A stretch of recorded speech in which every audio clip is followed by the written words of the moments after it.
Madan Babu sir தங்கியிருந்த வீட்டையும் அவரோட குடும்பத்தாரையும் பார்க்க போகிறோம். அவரோட பிள்ளைகள் எத்தனை பேர், அவங்க என்ன பண்ணுறாங்கன்னு தெரிஞ்சுக்க போகிறோம். பக்கத்து வீட்டுக்காரங்க, ஏரியாக்காரங்க அவரை பற்றி என்ன சொல்கிறாங்கன்னு பார்க்க போகிறோம். மதன் பாபு சார் பற்றி நமக்கு தெரியாத பல சுவாரஸ்யமான தகவல்களை அவரோட நீண்ட கால நண்பர்களான திரு எஸ்வி சேகரும் திரு ஒய்ஜி மகேந்திரனும் சொல்கிறாங்க. என்ன மகேன், என்ன வாடா போடான்னு தான் கூப்பிடுவோம், கடைசி வரைக்கும் அப்படி தான் கூப்பிடுவோம். நாங்கள் 2 பேருமே வாடா போடா ஃப்ரெண்ட்ஸ் தான். அதை மாற்றி என்கிட்ட திருட்டு கல்லா அப்படிம்பா. நீ ரொம்ப நல்லவனாச்சேடா, உனக்கு எப்படி இதெல்லாம் வருது இருக்கும்போது திடீர்னு பார்த்தா அம்மா என்னை தூக்கிக்கோமா அப்படின்னு ஒரு வார்த்தை மதன் பாபு வாயிலேருந்து வந்தது. அவ்வளோதான். ஸோ இவர்கிட்ட ஏஆர் ரஹ்மானே ஒர்க் பண்ணியிருக்காரு. சென்னை திருவல்லிக்கேணியில் பிறந்து வளர்ந்தவர் தான் நடிகர் மதன் பாபு. அவரோட உண்மையான பேர் கிருஷ்ணமூர்த்தி. அதை சுருக்கி அவரோட ஃப்ரெண்ட்ஸ் அவரை கிட்டு கிட்டுன்னு தான் கூப்பிடுவாங்களாம். நடிக்க வந்ததுக்கு அப்புறம் தான் தன்னோட பேரை மதன் பாப் அப்படின்னு மாற்றிருக்காரு. இதுதான் மதன் பாப் சார் தங்கியிருந்த வீடு. மதன் பாப் என்பதன் சுருக்கம்தான் MB. சென்னை அடையாறில் இந்த வீடு இருக்குது. 2 அடுக்குகளை கொண்ட இந்த அழகான வீட்டில் மதன் பாப் குடும்பத்துடன் வசித்து வந்திருக்கிறார். அவருடைய மகனுக்கும் மகளுக்கும் திருமணமாகிவிட்டதால் தன் மனைவியுடன் இந்த வீட்டில் வசித்து வந்திருக்கிறார். இது அவருடைய வாடகை வீடு. அவர் மறைவதற்கு சில மாதங்களுக்கு முன்பு தான் இங்கிருந்து அவர் குடிபெயர்ந்திருக்கிறார். ஆரம்ப காலத்தில் மதன் பாபு சார் படித்து முடிச்சுட்டு மற்ற இளைஞர்கள் மாதிரி நிறைய வேலை தேடியிருக்காரு, நிறைய இடங்களில் வேலை செஞ்சுருக்காரு. அதுக்கப்புறம் மியூசிக் கற்றுன்னு நாடகங்கள்லாம் போய் வாசிச்சிருக்காரு. நடிகர் நடிகர் எஸ்வி சேகர், நடிகர் ஒய்ஜி மகேந்திரன் போன்றவரோட நாடகங்களுக்கெல்லாம் இவர் மியூசிக் பண்ணியிருக்காரு. லைவ் மியூசிக் பண்ணுவாராம். மேடையில் நாடகம் நடிச்சுன்னு இருக்கும்போதே எதிரில் கீழே உட்காந்து அப்படியே லைவாக மியூசிக் பண்ணிகிட்டே இருப்பாராம். அது மட்டும் இல்லாமல் சீரியல்களுக்கு, விளம்பரங்களுக்கெல்லாம் கூட மியூசிக் பண்ணியிருக்காரு. ஆஸ்கர் வாங்கின ஏஆர் ரஹ்மானே மதன் பாபு சார்கிட்ட ஒர்க் பண்ணியிருக்காரு. தன்னோட குருநாதர்களில் மதன் பாபும் ஒருத்தர் அப்படின்னு ஏஆர் ரஹ்மான் சொல்லியிருக்காரு. 1953 பிறந்து 2025 இறந்த மதன் பாபு சார் 71 வயசு வரையும் வாழ்ந்திருக்காரு. மதன் பாபு சாருக்கு கேன்சர் இருந்தது. இவங்க தான் மதன் பாபு சாரோட மனைவி திருமதி சுசீலா. மதன் பாபுக்கு ஒரு மகன், ஒரு மகள் இருக்கிறார்கள். மகன் பெயர் அஜித் இல்லை அர்ச்சித். மகள் பெயர் ஜனனி. மதன் பாபு சாரோட மகன் திரு அர்ச்சித் இவர் தான். மகள் திருமதி ஜனனி இவங்க தான். நல்ல இசைஞானம் இருக்கிற மதன் பாபு சார் சொந்தமாக மியூசிக் பண்ணுவார், பாடுவார். அதே மாதிரி அவங்க வீட்டில் இருக்கிற எல்லாருக்குமே மியூசிக் நாலேஜ் இருக்குது. அவங்க மனைவி, மகள், மகன் எல்லாருமே அருமையாக பாடுவாங்க, இசைஞானம் இருக்கிறவங்க. மதன் பாபு சாரோட மகள் திருமதி ஜனனி திருமணமாகி ஒரு குடும்ப தலைவியாக இருக்காங்க, ப்ளஸ் ப்ரொஃபஷ்னல் சிங்கராகவும் இருக்காங்க. மகன் அர்ஜித் வேறு பணியில் இருந்தாலும் ஒரு பகுதி நேர பாடகராக இருக்கார். மதன் பாபு சாரோட குடும்பம் ஒரு பாரம்பரியம் மிக்க பிராமண குடும்பம். பிராமணர்களில் இவர் ஐயர் பிரிவை சேர்ந்தவர், கடவுள் பக்தி நிறைந்தவர். மதன் பாபு சாரோட அப்பா ஒரு சுதந்திர போராட்ட தியாகி. சுதந்திரத்துக்கு போராடி ஜெயிலுக்கு போயிருக்காரு. நாடகத்துலேயும் சினிமாவிலையும் மதன் பாபோட நெருங்கி பணியாற்றிய திரு எஸ்வி சேகரும் திரு ஒய்ஜி மகேந்திரனும் அவரை பற்றி நமக்கு தெரியாத நிறைய விஷயங்களை ஷேர் பண்ணியிருக்காங்க. பாருங்கள். இயக்குநர்கள் பாக்யராஜ், KS ரவிக்குமார், விக்ரமன் போன்றவரும் கூட மதன் பாபு ஐயா பற்றி நிறைய தகவல்களை சொல்லியிருக்காங்க. பாருங்கள். 50 வருஷம் ஃப்ரெண்ட்ஸ். நாங்கள்லாம் ஆரம்பத்தில் திருவல்லிக்கேணியை சேர்ந்தவர்கள். ஆனால் எங்களுடைய நட்பு 1972 நான் ட்ராமா ட்ரூப் ஆரம்பித்ததுலேருந்து. அப்போ மதன் பாபு ஆர்கெஸ்ட்ரா பிளேயர். நாடகத்திற்கு லைவ் ஆர்கெஸ்ட்ரா, அந்த லைவ் ஆர்கெஸ்ட்ராவில் ஆர்கெஸ்ட்ரா பிட்லேருந்து உட்காந்து எஃபெக்ட்ஸ் எல்லாம் பார்த்து அப்படியா ஜாங் அப்படி வாசிக்கிறது, இது லைட்ஸ் ஆஃப்க்கு சேஞ்சஸ், அது மாதிரி ஒரு எக்ஸ்ட்ராடனரி கிட்டாரிஸ்ட்டு. அப்புறம் ஹார்மோனியம் வாசிக்கிறது, மியூசிக் போடுறது, மியூசிக் டைரக்ஷன் எல்லாம் தெரியும். ஆல் இண்டியா ரேடியோவில் இஸ் ஒரு grade artist. All India Radio ப்ரோக்ராம்ஸுக்கு அங்கே அந்த ட்ராமா அந்த ப்ரோக்ராம்ஸ்க்கெலாம் மியூசிக் போட்டு கொடுக்குறது அதெல்லாம் பண்ணிகிட்டு இருந்தார். அவருடைய திருமணம், குழந்தைங்க பிறக்கிறது எல்லாம் எனக்கு தெரியும். ஏன்னா அப்பப்போ இவன் எதுக்காக வந்துடுதுன்னா, நாங்கள் 2 பேருமே வாடா போடா ஃப்ரெண்ட்ஸ் தான். அவன் வந்து ரொம்ப பிரச்சனையாக இருந்து நான் பார்த்ததே கிடையாது. பிரச்சனையோடு வரவங்களை சிரிக்க வச்சு அதுக்கு ஒரு சொல்யூஷன் சொல்லி அனுப்புகிறவன் தான் மதன் பாப். கடவுள் நம்பிக்கையெல்லாம் ரொம்ப அதிகம். அவனுக்கு ஸ்டாமரிங் கொஞ்சம் இருக்கும், கொஞ்சம் சில வார்த்தைகள் பேசும்போது சின்னதாக திக்கும். அப்போது கூட சொல்லுவான், நான் அதெல்லாம் எப்படி போக்கினான்னா நியூஸ் பேப்பரை இறஞ்சி படிப்பேன், வாயில் கூழாங்கல் அடிக்கப்பேன், வாய்க்குள்ள அடக்கிட்டு இது பண்ணுவேன். அதெல்லாம் பேசாத விஷயங்களே கிடையாதுன்னு வச்சுக்கோங்களேன். போன உடனே காஃபி கொடுத்துருவாங்க.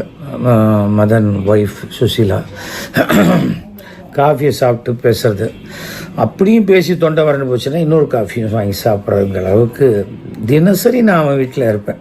நம் குடும்பம் சீரியலுக்கு மதன் பாப் தான், சின்னத்திரை வண்ணத்திரைன்னு அதுக்கு மதன் பாப் தான் மியூசிக்கு. தனக்கு ஸ்டாமரிங் இருக்குங்கிறது தெரியாமல் பண்ணிக்கிட்டு கடைசி பர்சனலாக பேசினா தான் மதன் பாபுக்கு ஸ்டாமரிங் இருக்குதுன்னு தெரியும், இல்லைன்னா தெரியவே தெரியாது. அது எவ்வளோ பெரிய ஒரு சாமர்த்தியமாக இருக்கணும், எவ்வளோ பெரிய ஒரு செல்ஃப் கான்ஃபிடென்ஸ். இப்போ கூட கேன்சருடைய தன்னுடைய முதல் கட்டத்துக்கு இதுதான் க்யூர் பண்ணியிருக்க வேண்டியது தான். ஆனால் எனக்கு கீமோ போகிறோம், என்னால் முடியல அப்படிங்கிற மாதிரியான ஒரு டெசிஷன் எடுத்துட்டான்.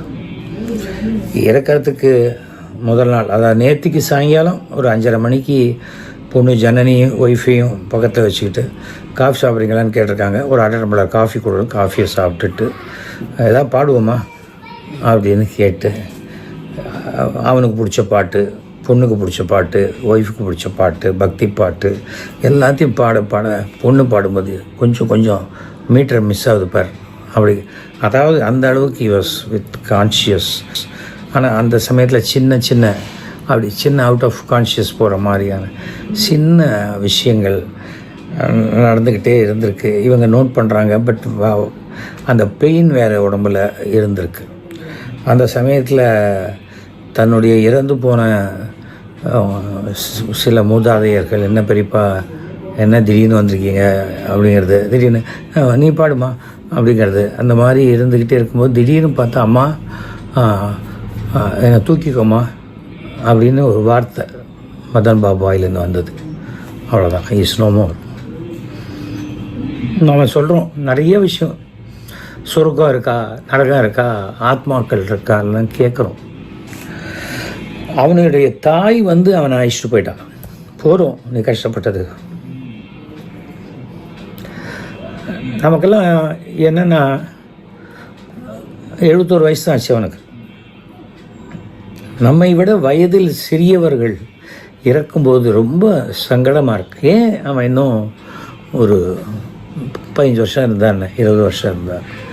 இவ்வளோ ஒரு ஞானஸ்தன், நேர்மையானவன், ரொம்ப செல்ஃப் ரெஸ்பெக்டட் பர்சன். ஒரு ஆப்ளிகேஷனுக்காக யார்கிட்டையும் போய் நிற்காதவன், செய்ய மாட்டான். என் பொண்ணுக்கு ஒரு சான்ஸ் கொடுக்குறீங்களா, என் சன்னுக்கு ஒரு சான்ஸ் கேட்கவே மாட்டான். யாரையும் கேட்கவும் கூடாதுன்னு சொல்லுவோம். அன்றைக்கி ஒரு நாள் அவனுக்கு உடம்பு சரியில்லைன்னு நினச்சி நான் ஃபோனில் பேசுகிறேன், சேகரா சொல்லு அப்படின்னா. அதில் என்னன்னா, நம்ம சில விஷயங்கள் பேசும்போது கள்ளா நீ சும்மா இருக்க மாட்டியடா அப்படிமா. அவனுடைய ஒரு ட்ரேட்மார்க் வார்த்தை என்கிட்ட யூஸ் பண்ணுறது அந்த கள்ளா, திருட்டு கள்ளின்னு நம்ம சொல்கிறோம்ல, அதை மாற்றி என்கிட்ட திருட்டு கள்ளா அப்படிமா. அந்த மாதிரி சொல்லும்போது, இல்லை மதனியா இதெல்லாம் ஒன்றும் இல்லை, எல்லாம் சரியாயிடும். எனக்கே பாரு கொஞ்சம் வீசிங் ப்ராப்ளம் வந்தது, சடனாக அலர்ஜி ப்ராப்ளம், 1 மாதமாக வெளியே போகல.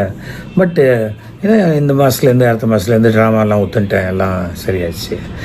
நீ ரொம்ப நல்லவனாச்சேடா, உனக்கு எப்படி இதெல்லாம் வருது அப்படின்னா. அப்போ நீ என்ன கெட்டவனா, என்னடா பேசுகிற, உடம்புன்னு இருந்தால் வரத்தான் செய்யும், சும்மா வீசிங் எல்லாம் எவ்வளோ கஷ்டப்பட்டு எங்கள் பாட்டி எனக்கு கொடுத்தாங்க, நான் என் பொண்ணு கொடுத்தேன், அதெல்லாம் சிலதெல்லாம் வரும். அப்பா சொத்து மட்டுமா வரணும்னு நம்ம ஆசைப்பட முடியும்? அப்பாவுடைய டயபெட்டிஸும் நமக்கு வரணும்னு தான் நம்ம ஆசைப்படாட்ட கூட அது வரும் அப்படி நல்லா சிரித்து பேசிட்டு தான் இருந்தார். அது எவ்வளவு ஒரு பெரிய அவனுக்கு மனசுக்குள்ள அந்த தாய் பாசம் கடைசி வரைக்கும் இருந்த ஒரு காரணம். கேலி பண்ணுவாங்க எவ்வளோ பேர், அதெல்லாம் சும்மா ஆத்மாலாம் கிடையாது, இதெல்லாம் டுபாக்கூர். யார் சொல்கிறவன் தான் டுபாக்கூர். அவனுக்கு வரும்போது தான் இந்த கடவுள் இல்லை புண்ணாக்கு அப்படி இப்படின்னு பேசுகிறானே, அவன் தலைமாட்டில் தான் அத்தனை கோயில் விபூதியும் இருக்கும். நான் பார்த்துருக்கேன். அவனால் முடிஞ்ச தான தர்மத்தை எல்லாருக்கும் பண்ணியிருக்கான். யாருக்கும் கெடுதலே பண்ணதில்லை. விரோதிகளை வச்சுக்கணும்னு நினச்சதே கிடையாது. பிடிச்சதா சேர்ந்து சந்தோஷமாக சிரிச்சிட்டு ஒன்றா இருப்போம். பிடிக்கலையா அப்படியே விலகி வெளில போயிடும். அப்படிப்பட்ட ஒரு குணம். நாடக உலகத்து நட்புங்கிறது அழிக்க முடியாத ஒரு நட்பு. அதுதான் எனக்கும் மதன் பாபு அவர்களுக்கும் உள்ள நட்பு. உங்களுக்கெல்லாம் அவர் மதன் பாபுன்னு தெரியும். எனக்கு இன்னி வரைக்கும் அவர் கிட்டு தான். அவரும் அவர் தம்பி பாபுவும் எங்கள் நாடக குழுவில் மியூசிக் டைரக்டர்ஸாக வந்து சேர்ந்தது 1975. ஸோ இந்த வருஷம் நீங்கள் பார்த்தீங்கன்னா எங்கள் நட்பு 50 வருஷம் தாக்கு பிடிச்ச ஒரு நட்பு. என் கூடவே ட்ராவல் பண்ணியிருக்கா நாடக உலகத்தில். எங்கள் யுஏஏ குரூப்புக்கு 20 வருஷம் எங்களுக்கு மியூசிக் போட்டிருக்கான். அதுக்கப்புறம் அவன் சினிமாவில் நடிக்க ஆரம்பித்த உடனே தான் மியூசிக்கெல்லாம் ட்ராமாவில் ரெக்கார்டட் மியூசிக்னு வந்தப்பறம் தான் எங்களுக்கு வாசிக்கிறத நிறுத்தினான். ஆனால் இன்னி வரைக்கும் எனக்கு ஒரு இளைய சகோதரராக தான் இருந்திருக்கான். போன வருஷம் கூட என் ஃபங்க்ஷன்ஸ்க்கெல்லாம் வந்திருந்தான். உடம்பு முடியல, but he had a glorious life. எனக்கு இன்னொரு பெரிய பெருமை என்னென்னா, நீங்களாம் ஒரு மதன்னா உங்களுக்கு என்ன தெரியும்னா வந்து சிரிக்கிறது தான் தெரியும். அதுதான் ஒரு ஃபேமஸ் ஆனது. அதை முதல்ல பண்ணது எங்கள் நாடகத்தில். ரொம்ப படிச்சுட்டேன் சார், நாங்கள் ஒரு நாடகம் போட்டோம். அப்போ அந்த ஒத்திகை நடத்திட்டு இருக்கும்போது இந்த மாதிரி ஒரு சின்ன பிட் அவள் மியூசிக்காக வந்தால் இது பண்ணி காமிச்சானுங்க. நான் சொன்னேன், கிட்டு ரொம்ப நல்லா இருக்குது, இதை ட்ராமாவில் சீனா சேர்த்துக்கலாமான்னு. என்ன மகேன், என்னை வாடா போடான்னு தான் கூப்பிடுவான், கடைசி வரைக்கும் அப்படி தான் கூப்பிடுவான். இது வந்து சேராதே கதையோட, நான் நீ ஏன்டா கவலைப்படுறேன், நான் சேர்த்துக்கிறேன் கதையோடன்னு சொல்லி ஆர்கெஸ்ட்ரா பிட்லேருந்து வாசிச்சுட்டு அப்படியே மேலே ஏறி வந்து நாடகத்தில் இந்த சிரிக்கிற சீன் ஒன்று பண்ணுவான் எங்களுக்கு. அது அந்த நாடகத்துக்கு ஒரு பெரிய ஹைலைட்டாக இருந்தது. அது அப்படியே டிவி சீரியலில் நான் யூஸ் பண்ணேன். அதுக்கப்புறம் அப்படியே பாலச்சந்தர் சார்கிட்ட சினிமாவில் அதுதான் அவனுடைய ட்ரேட்மார்க். அது அவன் ட்ரேட்மார்க்குன்னு சொல்லும்போது அவன் வாழ்க்கையும் அப்படி தான். எதையும் சீரியஸாக எடுத்துக்க மாட்டான். அது ஜாலி ஃபன். என் தம்பி கூட என்கிட்ட இவ்வளோ பாசமாக இருந்திருப்பானான்னு சொல்ல முடியாது. அவ்வளோ எனக்கு சப்போர்ட்டாக இருந்தான். அந்த காலத்து ரொம்ப ஒரு டஃப் ஃபெல். இப்போ தான் நீங்கள் அவனை ஒல்லியாக பார்க்குறீங்க, சாலிடாக பார்ப்போம். ஏதாவது சர்ச்சை கிரிச்சானா முதல்ல இறங்க அடிக்க போயிடுவான். அந்த மாதிரி ஒரு பிரேவ் ஃபெலோ. எங்கள் ஃபஸ்ட்டு ஃபாரின் ட்ரிப் வந்தது எங்களோட. அமெரிக்காவுக்கு ஃபஸ்ட்டு நாங்கள் போனது கிட்டு எல்லாம் எங்களோட வந்திருக்கான்.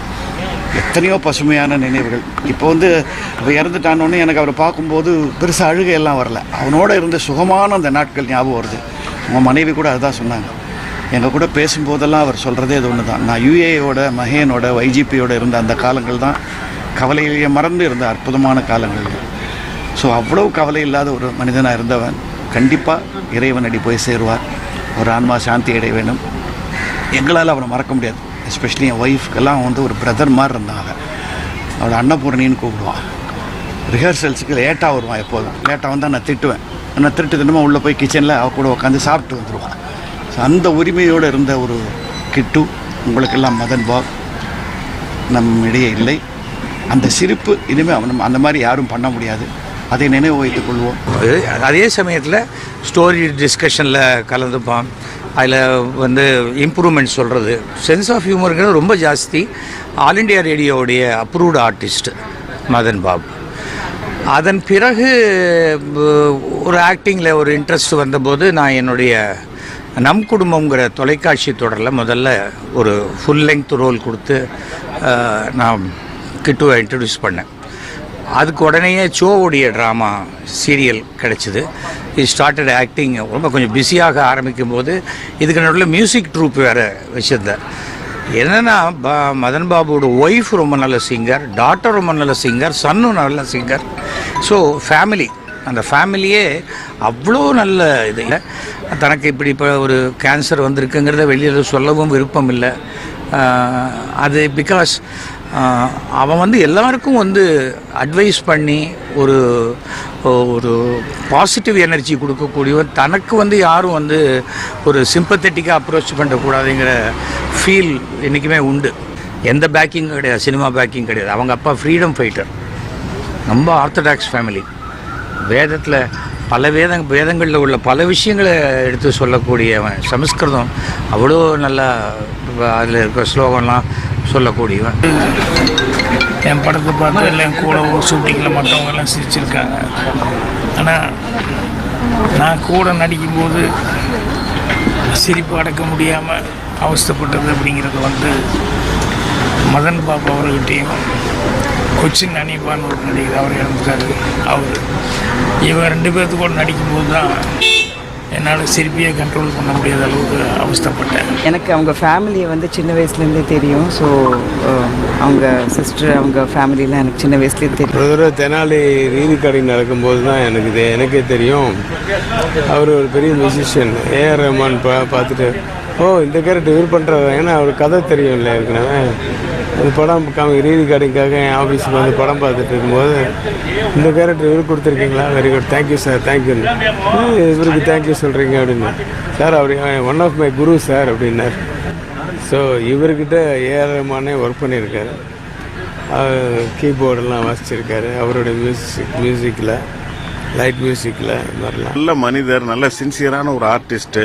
கரெக்ட் டைமுக்கு வருவார், நைட் அண்ட் டே நடிப்பார். ரெமுனரேஷன்லாம் கூட பெருசாக பார்கெயின் பண்ணிக்க மாட்டார். நம்ம என்ன கொடுக்குறோமோ அதை வாங்கிக்குவார். மதன் பாப் சாரோட பக்கத்து வீட்டுக்காரரும் அந்த ஏரியா மக்களும் அவரை பற்றி என்ன சொல்கிறாங்கன்னு பாருங்கள். சொல்லுங்க ஐயா, எப்படி நல்லா பேசுவாரா, பழகுவாரா? ஃபர்ஸ்ட் கிளாஸ் நல்ல பேசுவார், பழகும். நீங்கள் அவரோட ஃப்ரெண்டு இல்லையா? அவர் நான் இங்கே தான் இருக்கேன், அவர் அப்புறம் தான் வந்து. நீங்கள் இந்த வீடுங்களா ஐயா? பக்கத்து வீடு? நீங்கள் பக்கத்து வீடு? ஓஹோ, சரி சரிங்க சரிங்க. இந்த கிரவுண்ட் ஃப்ளோர் வீடு வேணும்னு மாத்திரம் போகிறான்னு நினைக்கிறேன். ஓஹோ, இது வந்து ஃபுல்லாகவே அவர் தான் இருந்தார் இல்லையா? அந்த பின்பக்க வீடு 2 ஃப்ளோர். இதெல்லாம் அவர் தான், ஷெட்டெல்லாம் அவர் தான் போட்டார். ஒரு என்னவோ ஐடியாவில் வந்தால் இருப்பான் அவர். ஓஹோ, he wants to make it rehearsal பண்ணுறது, அது இதெல்லாம் போட்டார். அதெல்லாம் அது கொஞ்சம் அவருக்கு கீழே பெட்ரூம் சரியா இல்லையான்னு தெரியல. குரு on the whole first class person. நிறைய உதவி பண்ணணும்னு எண்ணெல்லாம் இருக்குது, பண்ணியிருக்காரு. இப்போ நல்லா இருக்குது. ஈவன் இவங்கள கூட நிறைய இவங்களா இதெல்லாம் ட்ரைனேஜ் பீப்புள் இவங்க எல்லாமே அவர் எப்பவுமே சகஜமாக வரலாம். சரிங்க சரிங்க. அவர் பிராமண சமூகம் தானே ஐயா? ஆமாம். அவர் வந்து என்ன சொல்ற காஸ்மோபாலிட்டன். அவருக்கு வந்து எல்லாம் வேணும், எல்லாம் சகஜம்தான். அவசரத்துக்கு என்ன டக்குன்னு ஒரு இது பண்ணி கொடுப்பார். அந்த கார்பரேஷன் அவர் பேர் சொன்னால் கொஞ்சம் மரியாதை அதிகம். நம்ம பேர் சொன்னால் இது வந்து அவர் வச்சு தான் இல்லை ஐயா, மதன் பாபு. அவர் நாங்கள் அப்படியே இருக்கட்டும், இருக்கிற வரைக்கும் இருக்கட்டும். அவர் அடையாளத்துக்காக போட்டார், மதன் பாபுவும் போட்டு. சிரிப்பு கூட அந்த இது எல்லாமே திருப்பி வருவார் சார். வாக்கிங்லாம் போவார், கடைக்கெல்லாம் போவார், வருவார். பழம்லாம் கூட வாங்கிட்டு போவார். என்ன வாங்குவார்? என்ன மாதிரி பழம் வாங்குவாருமா? அவர் வந்து செவ்வாழைப்பழம், அந்த மாதிரி வாழைப்பழம் வாங்கிட்டு சரி. நல்லா தொலைவார், நல்லா பேசுவாரா? பேசுவார், நல்லா பேசுவார், சிரிப்பார். அந்த படத்தில் மாதிரியே தான் சிரிப்பாரா நேர்லையா? சாதாரண அப்படியே அவ்வளோ இதுவாலாம் இது பண்ண மாட்டார். படத்தில் இருக்க மாதிரிலாம் நார்மலாக பேசுவார், சிரிப்பார். நார்மலாக நம்மள மாதிரி தான் இருக்கும். எனி டைம் சிரிச்சிட்டே இருக்கிறது அப்படியெல்லாம்? அப்படிலாம் கிடையாது. சரி. கார்லேயே போய் நடந்து போவார். வாய்க்கிட்ட வச்சுக்கோங்க. மதன் பாபு சார்லாம் பார்ப்பீங்களாம்மா? இங்கே தானே இருந்தார், பார்த்துருக்கேனே. எத்தனை அவங்க ஒய்ஃபை கூட பார்த்துருக்கோம். வண்டியில் போகிறது சரி, வர்றது சரி, பேச மாட்டார், உள்ளே இருப்பார். அவங்க ஒய்ஃபு தான் கடைக்கு போகிறது, எல்லாம் போகிறது, வருவாங்க. அதில் ஒன்றும் ப்ராப்ளம் இல்லை. உங்கள் பூ கடைக்கு வந்து பூ வாங்கியிருக்காங்களா அவங்க ஒய்ஃபு? அந்த அம்மா ஒரு 2 தடவை வாங்கியிருக்கு. அப்புறம் வாடிக்கையான பூக்காரங்க வந்து வாங்கியிருக்காங்க. வாடிக்கையான பூக்காரனா அவங்க வீட்டுக்கு வாடிக்கையாக போடுறவங்க வந்து வாங்குவாங்க. வேலை செய்ய போகிறவங்களா? வேலை செய்கிறவங்க வாங்கி இப்படியே தான் நடப்பார், இந்த பக்கம் அந்த பக்கம் தான். இங்கே தான் இருந்தார். அந்த 3வது நல்ல பழக்கம் தான் சார். அது விஷ் பண்ணால் அவர் பதிலுக்கு விஷ் பண்ணுவார். நல்ல கேரக்டர் தான். உங்கள் கடைக்கு வந்திருக்காரா? கடைக்கு இல்லை, அவுட்டர் சார், வீட்டுக்கு போய் பண்ணியிருப்போம். கட்டிங் பண்ணிட்டு வந்தீங்களா வீட்டுக்கு போயிட்டு? இல்லைங்க, ஷேவ் தான் பக்கத்தில் இருந்தாங்க. மேடமும் நல்ல கேரக்டர். அவங்க நல்ல கேரக்டர். அவங்க எல்லா கடைகளுக்கும் போவாங்க திங்ஸ் வாங்குறதுக்கு. இங்கே அதாவது பெரிய இதெல்லாம் இருக்காது, செலிபிரிட்டிலாம் மாதிரிலாம் இல்லை, நார்மல் பப்ளிக் மாதிரி தான் அவங்க இருந்தாங்க. நான் நிறையா ட்ரிப்பு பார்த்துருக்கேன் சார். கடைக்கு வருவார், அடிக்கடி கடைக்கு வந்து நடிகர்கள் மாதிரி இருக்காது. சோசியலாக நல்லா பேசுவார், பழகிட்டு எதுக்கு சாமான் எது வேணும்னா வாங்கிட்டு போவாருங்க. சரி சரி. என்னென்ன வாங்குவார் கடைக்கு வந்து? அவரே தான் கடைக்கு வருவாரா? அது வாரத்தில் 10 நாள் ஒரு ட்ரிப்பு அப்படி வருவார். கூல்ட்ரிங்க்ஸ் வாங்குவார், சோடா வாங்குவார். அவங்க ஒய்ஃபு அடிக்கடி டெய்லி வந்து வெத்தலை பாக்கெல்லாம் வாங்கிட்டு போவாங்க. வாரத்தில் 2 நாள் 3 நாள் வெள்ளிக்கிழமைலாம் வருவாங்க. வெத்தலை பாக்கு வாங்குவாங்க, பழம் வாங்குவாங்க. நம்ம